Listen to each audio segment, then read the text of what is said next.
So Google's custom search API is closing. They're changing it so that you can only use a preset list of, I believe, up to 50 different domains. And it's going to be closed by January 1st, 2027. So if you've been using the custom search API within your workflows on N8N or in your agents or make.com, wherever you're using them, it's no longer going to work. So we basically all need a workaround. And in this video, I'll show you mine. I switched to the DataForSEO API. I really like the DataForSEO API because I use it for all kinds of other tools, not just SERP search. I can use it for keyword research, keyword suggestions, and tons of other things as well. So switching it over in N8N is really easy. But if you're on make.com or working with agents, it's going to be a very similar process because it's just an HTTP request. Here's an example of a run that I just did, and you can see that I'm pulling in the top 10 Google search results.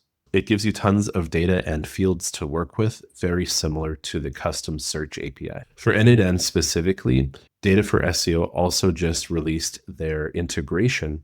So you have tons of connections that you can use within your workflows already. However, they don't have any tools yet. So if you want your agents to be able to use DataForSEO, you're going to have to do it through an HTTP request. So for my example here, this agent can do SERP searches and it can also do keyword suggestions. And these both run through the DataForSEO API. So to get this set up, you just need to create a DataForSEO account. They'll give you some free credits to test it out, but I recommend adding some funds and also setting an automatic top up just so you don't run out of API usage and break your workflows. Once you've got your API key, you want to add it to an authentication. So for N8N, we'll create a new tool and we'll just go HTTP request.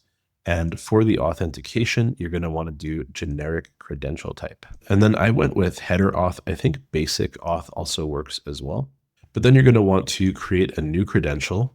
For the name, you're going to want to put authorization, and then you just paste in your API key.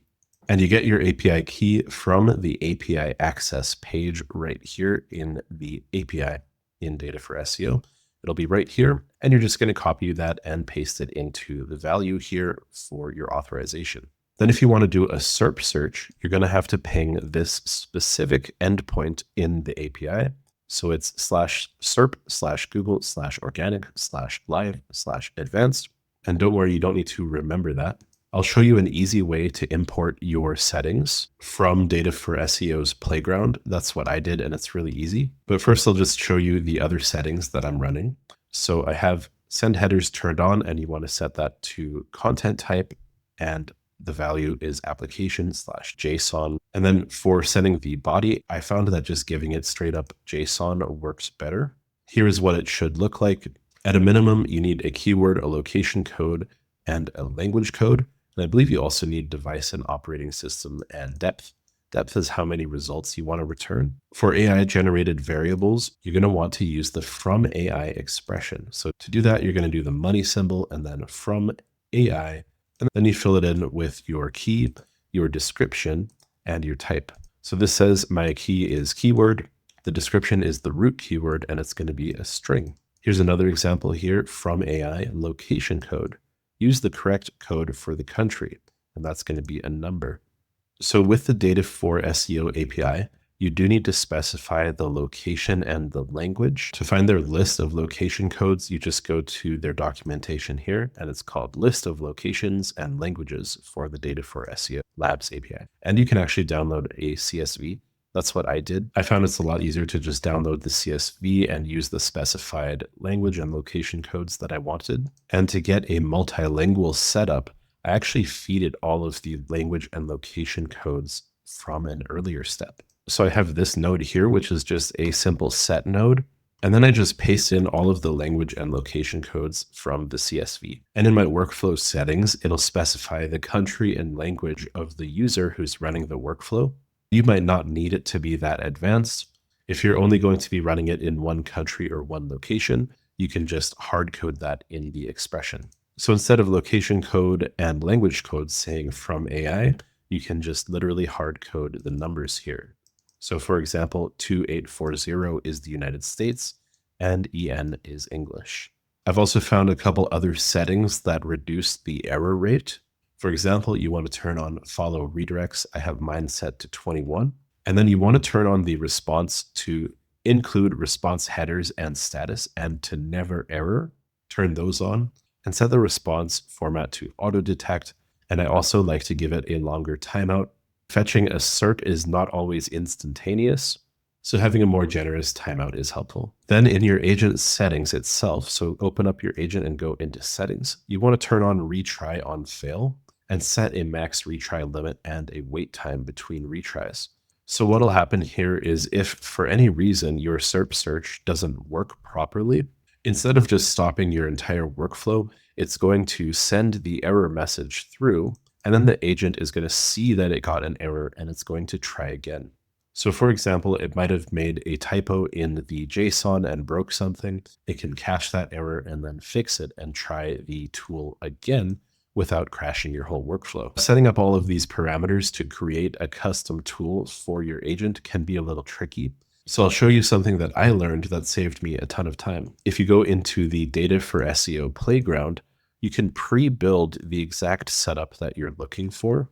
So let's say I want to search Google and I'm going to search the United States in English on Windows. These are all of the defaults. You can set people also ask click depth.